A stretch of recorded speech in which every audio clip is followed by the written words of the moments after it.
Happy birthday, happy anniversary, second anniversary GKK. Amin. Saya sangat menikmati 2 tahun ini berjalan bersama-sama dengan saudara. Dan saya mengharapkan kita akan terus bersama-sama sampai tahun-tahun ke depan. Di mana kita akan belajar lebih lagi tentang Tuhan, tentang pribadi Dia, mengenal Dia lebih dalam lagi. Dan kita juga, Tuhan juga boleh memakai gereja GKK, bekerja melalui gereja kita untuk memberkati banyak orang. Amin saudara-saudara. Amin. Firman Tuhan hari ini judulnya True Wisdom. Saudara, kalau kita melihat sekeliling kita, kira-kira secara umum menurut ukuran dunia, apa sih yang menjadi standar seseorang itu berhikmat? Apa yang kira-kira menjadi ukuran atau yang menentukan hikmat seseorang? Mungkin seseorang dianggap berhikmat ketika dia memiliki banyak gelar atau ketika dia memiliki gelar yang tinggi. Semakin banyaknya gelar yang dia punya di belakang namanya semakin panjang, maka semakin berhikmat dia. Atau mungkin seseorang dianggap berhikmat ketika dia banyak baca buku dari setiap bidang sehingga dia punya pengetahuan yang luas. Atau mungkin kalau kita lihat di zaman digital ini saudara, di mana setiap orang itu mereka bebas mengemukakan pendapat mereka, mengutarakan pikiran mereka di sosial media. Kemudian akhirnya berapa banyak follower, berapa banyak share, berapa banyak likes, itu menjadi hikmatometer. Menjadi sesuatu yang mengukur hikmat seseorang. Nah saudara, di sini kita bisa melihat bahwa bagaimana definisi dari hikmat itu akhirnya terkontaminasi. Hikmat bukan lagi menjadi the skill of living, keahlian dalam menjalani hidup. Tapi hikmat sekarang sudah menjadi skill of talking, keahlian dalam bicara. Kita nggak lagi menunjukkan hikmat dengan tingkah laku kita, dengan gaya hidup kita, dengan sikap kita. Tetapi kita menunjukkan hikmat melalui kepandaian kita menyusun kata-kata. Sehingga kita bisa mengimpress, kita bisa membuat orang-orang terkesan dengan pengetahuan yang kita miliki.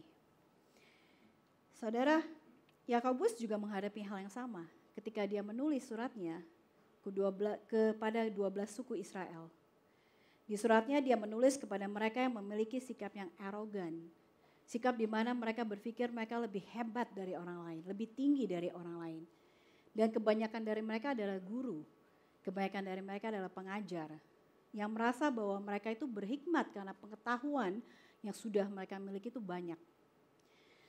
Di sini mereka menyamakan antara pengetahuan dan hikmat.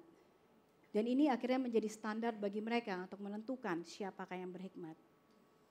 Di Yakobus pasal 3 ayat 13-18 Yakobus mengingatkan kita saudara bahwa itu sebenarnya bukan hikmat. What you think of as wisdom, apa yang kita pikirkan sebagai hikmat itu sebenarnya bukan hikmat sama sekali. Nah mari kita lihat apa yang Yakobus katakan mengenai hal ini.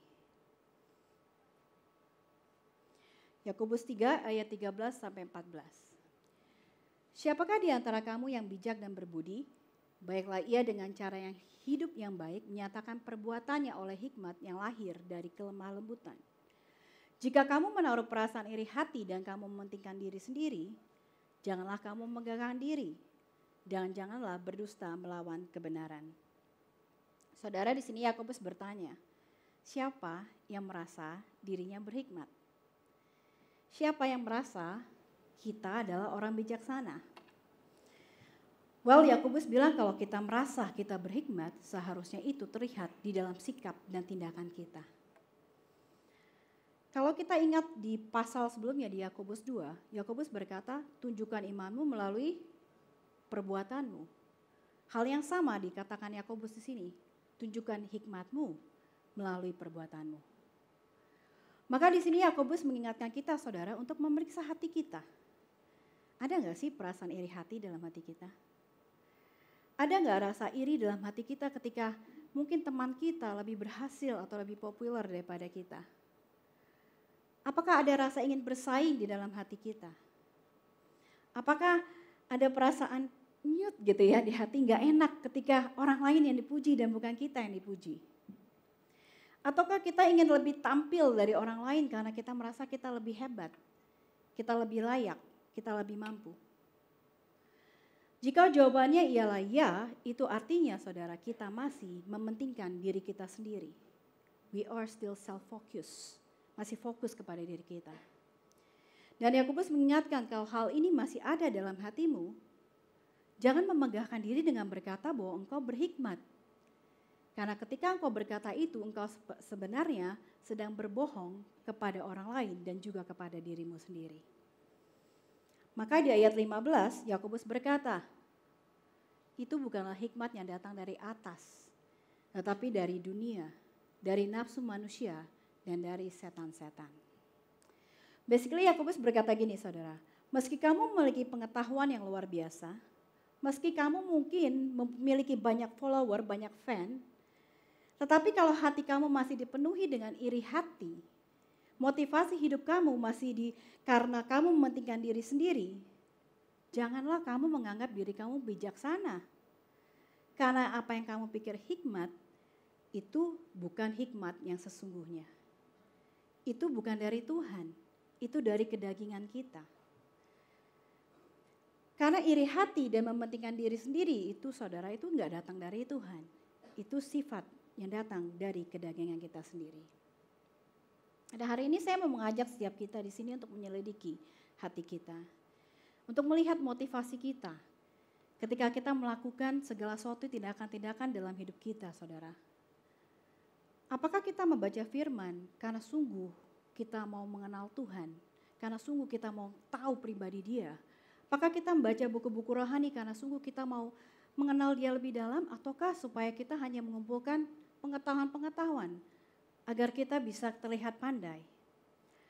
Apakah kita ketika kita melayani di gereja, di bidang apapun, apakah supaya kita terlihat rohani, ataukah supaya kita punya komunitas, punya teman, ataukah karena kita sungguh ingin memuliakan nama Tuhan?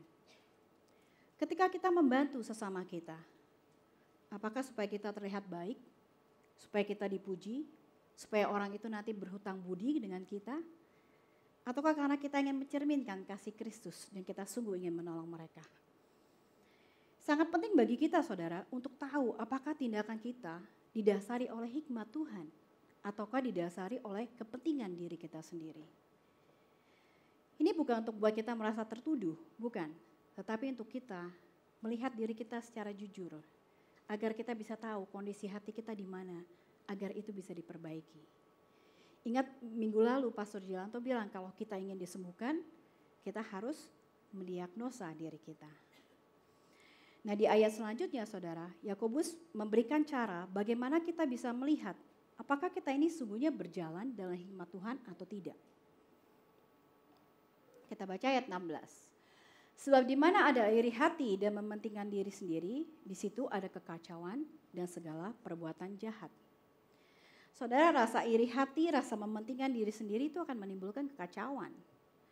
Karena akan ada pribadi-pribadi masing-masing yang ingin lebih tinggi dari yang lain, ingin lebih kelihatan hebat dari yang lain, akhirnya akan terjadi persaingan. Dan ini akhirnya menyebabkan keributan, menyebabkan kekacauan di mana mereka nggak bisa fokus lagi dengan yang benar, akhirnya nggak tahu lagi yang mana yang benar, mana yang salah. Yang akhirnya ketika mereka tidak tahu lagi yang mana yang benar, mana yang salah, mereka akan melakukan perbuatan jahat. Saudara, kata jahat di sini tidak hanya merujuk kepada hal-hal yang jelas-jelas jahat atau hal-hal yang jelas-jelas dosa, tapi ini juga merujuk kepada perbuatan yang tidak berguna, yang tidak mendatangkan hasil, yang useless. Jadi ketika kita melihat dalam hidup kita saudara, kalau kita lihat dalam kehidupan rumah tangga kita, antara suami dan istri masih ada ketegangan, masih sering bertengkar saudara, constantly, atau antara orang tua dan anak ada ketegangan, atau bahkan mungkin di gereja, di pelayanan kita ada ketegangan, ada rasa nggak enak, ada kekacauan. Ini seharusnya menjadi sebuah red flag, menjadi sebuah peringatan bagi kita untuk memeriksa hati kita. Apakah motivasi saya selama ini sudah benar? Karena saudara, apapun yang kita kerjakan meskipun kelihatannya baik, tetapi jika tidak dasari dengan motivasi yang benar, ini akan menjadi useless, menjadi tidak berguna. Saudara, dulu waktu saya dan suami saya sering bertengkar, Saya tuh paling seneng nyalain kaset-kaset khotbah, rekaman khotbah. Saya sengaja tuh nyalain kenceng-kenceng supaya suami saya dengar. Tapi motivasinya tuh bukan untuk saya belajar firman Tuhan, karena saya udah dengar dulu. Saya seleksi kan yang mana yang cocok buat suami saya gitu kan. Motivasinya untuk dia supaya ditegur sama firman Tuhan. Supaya dia merasa tertuduh dan bertobat. Definisi bertobatnya itu supaya dia ngikutin apa yang saya mau. Itu definisi saya bertobat ya. Maka akhirnya saya sengaja dengerin kaset khotbah, saya sengaja dengerin yang tentang suami saya nyalain gitu ya. Dan itu tidak menghasilkan apa-apa, malah yang ada saya sama dia malah lebih sering bertengkar. Tapi sekarang saudara, kalau saya share firman atau nyalain khotbah dekat suami saya, kita tuh bisa ngobrol berjam-jam membahas firman itu. Dan kita enjoy talking to each other. Karena motivasinya udah beda. Ketika saya share sama suami saya, motivasinya bukan untuk menyatakan kesalahan dia lagi, bukan buat dia merasa tertuduh lagi, tapi lebih untuk menceritakan, wow Tuhan itu baik loh. Saya dapat ini hari ini dari Tuhan. Supaya suami saya juga mendapatkan apa yang saya dapatkan. Maka saudara, motivasi yang berbeda itu akan memberikan hasil yang berbeda. Lalu Yakobus berkata, sekarang kamu sudah tahu bahwa yang kamu miliki bukan hikmat, let's talk about hikmat yang sesungguhnya. Yakobus 3 ayat 17. Tetapi hikmat yang dari atas adalah pertama-tama murni, selanjutnya pendamai, peramah, penurut, penuh belas kasihan, dan buah-buah yang baik, tidak memihak dan tidak munafik. Pertama-tama saudara, hikmat yang sesungguhnya itu adalah murni. Ini berbicara tentang motivasi hati kita. Hikmat yang sesungguhnya didasari oleh hati yang bebas dari iri. Bebas dari rasa mementingkan diri sendiri. Hikmat yang sesungguhnya itu fokus kepada tujuan Tuhan dalam hidup kita. So it's not about what we want, tapi it's about what God wants in our life. Maka dalam segala hal yang kita lakukan, kita harus terus mempertanyakan apakah ini menyenangkan hati Tuhan? Apakah ini sungguh untuk Tuhan? Nah tadi di ayat 13 kita sudah bicara bagaimana Yakobus berkata bahwa hikmat ditunjukkan melalui perbuatan. Perbuatan yang bagaimana saudara? Di ayat ini dijelaskan karakter-karakter dari hikmat yang akan terlihat dari perbuatan kita. Yang pertama, orang yang berhikmat adalah pendamai atau cinta damai. Orang yang membeli hikmat, mereka tuh gak gampang marah. Mereka tuh gak suka berentangan, mereka gak suka keributan. Maka mereka akan menjaga kedamaian, mereka akan berusaha untuk menghindari perdebatan. Yang kedua, orang yang berhikmat mereka peramah, gentle.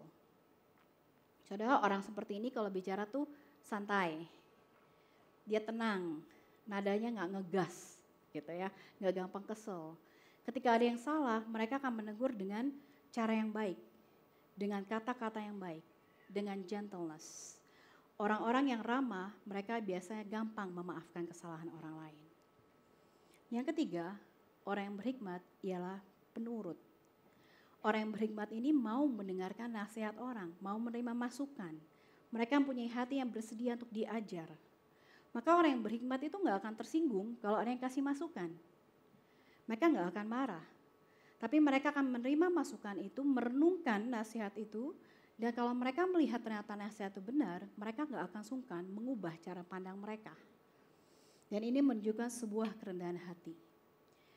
Yang keempat, orang yang berhikmat penuh belas kasihan, merciful. Mereka memiliki belas kasihan kepada orang yang susah. Mereka memiliki belas kasihan kepada orang yang mengalami masalah. Tapi bukan itu saja. Mereka juga memiliki belas kasihan kepada orang yang telah berbuat kesalahan. Mereka berusaha mengerti dari sisi orang itu. Dan mereka berusaha merangkul. Mereka gak mudah untuk menghakimi orang tersebut. Yang kelima, orang yang berhikmat, mereka menghasilkan buah-buah yang baik. Orang yang memiliki hikmat akan melakukan hal-hal yang baik dan memperkatakan hal-hal yang baik. Yang keenam, orang berhikmat tidak memihak. Mereka memperlakukan setiap orang dengan cara yang sama. Mereka gak pilih-pilih. Semua orang mereka perlakukan dengan cara yang sama karena mereka menggunakan kacamata Tuhan ketika mereka memandang setiap orang. Yang ketujuh, orang hikmat tidak munafik. Mereka nggak suka berpura-pura. Mereka konsisten. Artinya setiap tindakan mereka itu didasarkan oleh hati yang murni. Maka mereka menghidupi apa yang mereka ajarkan dan mereka mengajarkan apa yang sudah mereka hidupi. Nah saudara, saya mau ajak kita melihat lagi ayat 13. Siapakah di antara kamu yang bijak dan berbudi, baiklah ia dengan cara hidup yang baik menyatakan perbuatannya oleh hikmat yang lahir dari kelemah lembutan. Pada esensinya Yakobus berkata bahwa ketujuh karakter tadi, cinta damai, peramah, penurut, penuh belas kasihan, menghasilkan hal-hal yang baik, tidak memihak, tidak munafik. Ketujuh hal ini itu dilahirkan dari kelemah lembutan. Apa ini kelemah lembutan saudara? Bahasa Inggrisnya meekness. Ini artinya power under control, kekuatan yang terkendali. Jadi kelemah lembutan saudara ini bukan bicara soal kelemahan, tetapi ini bicara tentang kerendahan hati. Ini berbicara tentang seseorang yang tahu bahwa dia memiliki kelebihan, dia memiliki kepandaian, dia memiliki kekuatan, tetapi dia nggak mau memamerkannya, sebaliknya dia meletakkannya di bawah kendali. Di bawah kendali siapa saudara? Di bawah kendali Tuhan, kendali Kristus. Maka seorang yang berhikmat, dia tunduk kepada Tuhan karena dia tahu bahwa segala kepandaian, segala pengertian, segala kekayaan, semua yang baik yang ada di dalam diri dia, itu semua dia dapat dari Tuhan. Dia sadar bahwa tanpa Tuhan, segala sesuatu itu, pengetahuan yang mereka miliki itu menjadi sia-sia. Karena dia nggak akan tahu bagaimana mengaplikasikan dan mengelola segala sesuatu yang baik itu yang Tuhan berikan kepada dia. Maka saudara, orang yang berhikmat, pertama, dia menyadari dan mengakui bahwa sumber hikmat sejati adalah dari Tuhan. Ketika Yakobus menggambarkan tentang hikmatnya sesungguhnya, dia selalu berkata begini, hikmat yang dari atas. Artinya hikmatnya sesungguhnya itu dari Tuhan. Dan di Yakobus 1 ayat 5 dia berkata, apabila di antara kamu ada yang kekurangan hikmat, hendaklah memintanya kepada Allah. Ini artinya sumber dari hikmat sejati itu adalah Tuhan dan Tuhan saja. Hikmatnya sejati itu kita dapatkan dari hubungan kita dengan Tuhan. Melalui pengenalan kita akan Tuhan. Dan jalan satu-satunya kita bisa memiliki hubungan dengan Bapa. Dan untuk kita bisa mengenal Tuhan, yaitu dengan melalui Yesus Kristus dan pengorbanannya. Jadi saudara, jika Anda ingin memiliki hikmat yang sejati, Anda perlu menerima Yesus sebagai juru selamat Anda. Dengan demikian Anda dapat memiliki hubungan dengan Allah Bapa dan Anda dapat mengenal Dia secara pribadi. Dan pengenalan itulah yang akan menghasilkan karakter yang tadi saya sebutkan di atas. Karena saudara, di luar dari Yesus Kristus, kita gak akan memiliki hikmat sejati itu saudara. Gak mungkin. Karena sejak manusia jatuh dalam dosa, sejak zaman Adam dan Hawa, sudah menjadi nature manusia untuk mementingkan diri mereka sendiri. Dan kita gak punya kekuatan untuk merubah nature tersebut. We need to be born again. Kita perlu untuk lahir baru. Mendapatkan nature yang baru sehingga kita dapat melakukan apa yang Tuhan inginkan. Amin. Yang kedua, orang yang berhikmat, mereka hidup dalam ketundukan kepada Roh Kudus. Saya ingin bagikan lagi ayat favorit saya yang sudah sering saya bagikan di sini. Tapi saya suka banget sama ayat ini. Roma 12 ayat 2 dalam terjemahan J.B. Phillips. Jangan biarkan dunia di sekitar Anda menekan Anda ke dalam cetakannya, tetapi biarkan Tuhan membentuk kembali pikiran Anda dari dalam. Membiarkan Tuhan membentuk kembali pikiran Anda. Itu artinya kita memberikan kehidupan kita sepenuhnya kepada Roh Kudus. Itu artinya kita tunduk, hidup tunduk kepada Roh Kudus. Saudara, saya tuh kalau pergi kemana-mana sama Jasa, saya suka tanya, kamu kalau lewat jalannya sini sih, bukannya biasanya kita lewat jalan sana. Kok ke kiri bukan ke kanan gitu kan. Padahal saya ini orangnya gak tahu jalan. Saya have no sense of direction at all. Saya kadang-kadang antara kiri dan kanan itu terbalik saudara. Untung saya nggak bisa nyetir. Kalau saya nyetir, saya salah satu dari emak-emak yang saya naik ke kiri, beloknya ke kanan. Ya, jadi tiap saya komplain gitu ke jasa, dia tuh suka gemes gitu ya. Dia suka bilang, udah kamu tuh udah nggak tahu jalan, ngikut aja kenapa sih? Udah diem aja, ya nggak usah cari jalan sendiri. Ada benernya ya saudara ya, ada benernya. Dan ini seringkali terjadi sama kita. Kita ini suka mengambil kendali dalam hidup kita, seakan-akan kita yang tahu segalanya. Tapi saudara kalau kita pikirkan sesungguhnya, siapa sih yang lebih tahu soal kehidupan? Siapa yang lebih tahu tentang bagaimana dunia ini bekerja? Siapa yang lebih mengerti hati manusia? Tuhan ya saudara, cuma Tuhan. Maka seharusnya kita tunduk kepada tuntunan Roh Kudus. Karena hanya dia yang tahu, kita tuh nggak tahu. Agar dia juga bisa memberikan kita direction yang benar. Kita bisa berjalan di jalan yang benar. Tapi kadang kita manusia kita sudah suka mikir, aduh tunduk sama Tuhan. Gak asik ya kayaknya. Kayaknya rugi deh kalau hidup tunduk sama Tuhan. Padahal sebenarnya enggak saudara. Ini justru akan membantu kita agar kita bisa berjalan di jalan yang benar. Maka saudara ini adalah permulaan dari hikmat. Ketika kita sadar bahwa kita ini gak bisa berjalan tanpa Tuhan. Bahwa kita memerlukan Dia. Bahwa Dia ada Allah yang maha tahu, Allah yang maha dahsyat, Allah yang maha mengerti, Allah yang maha besar, Allah yang maha kuasa. Dan ini akan membawa kita kepada rasa takut akan Tuhan. Rasa hormat kepada Tuhan. Sampai ke titik di mana kita mau tunduk dan kita mau menyerahkan kendali kehidupan kita seluruhnya kepada Dia. Amin saudara. We actually do ourselves a favor. Kita sebenarnya membantu diri kita sendiri ketika kita tunduk kepada Roh Kudus. Kemudian di ayat 18 Yakobus berkata, dan buah yang terdiri dari kebenaran ditaburkan dalam damai untuk mereka yang mengadakan damai. Saya mau membacakan versi firman Allah yang hidup, karena menurut saya ini lebih mudah dimengerti. Dan orang-orang pendamai akan menanam benih-benih perdamaian dan menuai panen kebaikan. Saudara, ketika kita hidup dengan hikmat Tuhan, kita akan menjadi pembawa damai. Bukan hanya damai dalam pengertian gak ada keributan, tetapi keberadaan kita akan membawa rasa damai, rasa nyaman, rasa sejahtera, the sense of calmness di dalam hati orang-orang yang kita temui. Mereka nyaman spend time sama kita, karena mereka melihat sesuatu yang berbeda di dalam diri kita. Mereka melihat karakter Kristus tercermin dalam diri kita. Dan hal ini akan memberikan dampak yang baik kepada setiap orang yang kita temui. Saudara, tadi saya sempat mention bahwa surat ini ditujukan kepada para pengajar, para guru.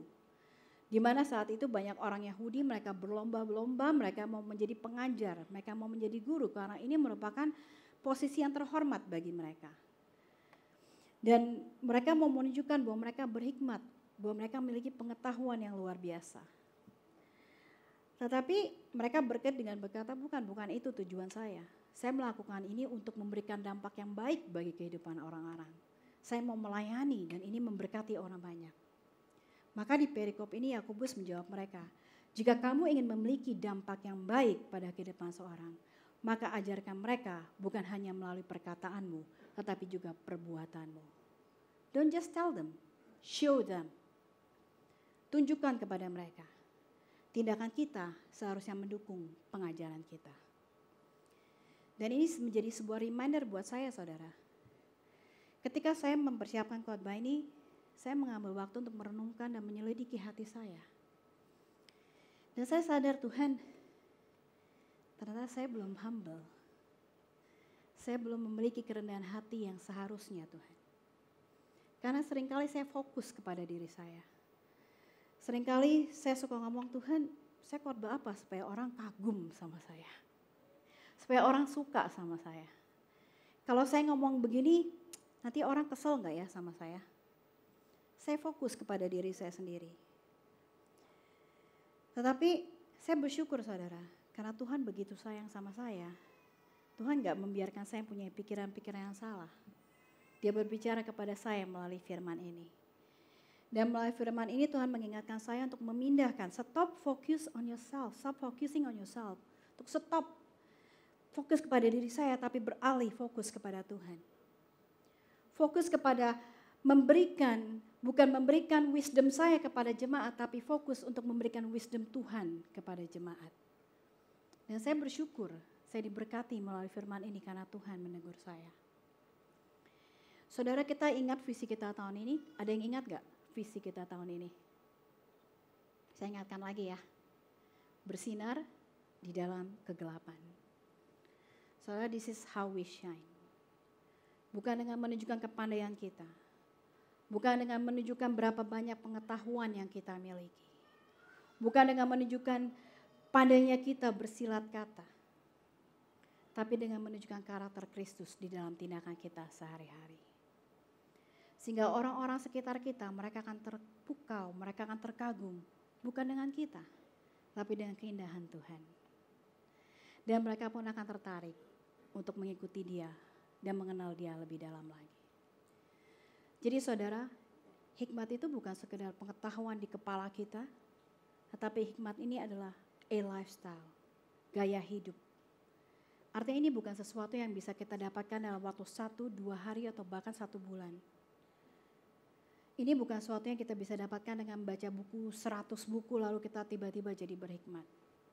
Karena sama seperti kedewasaan rohani, kehidupan penuh hikmat itu memerlukan waktu, memerlukan hubungan dengan Tuhan, memerlukan perjalanan dengan Roh Kudus constantly untuk kita bisa bertumbuh dalam hikmat.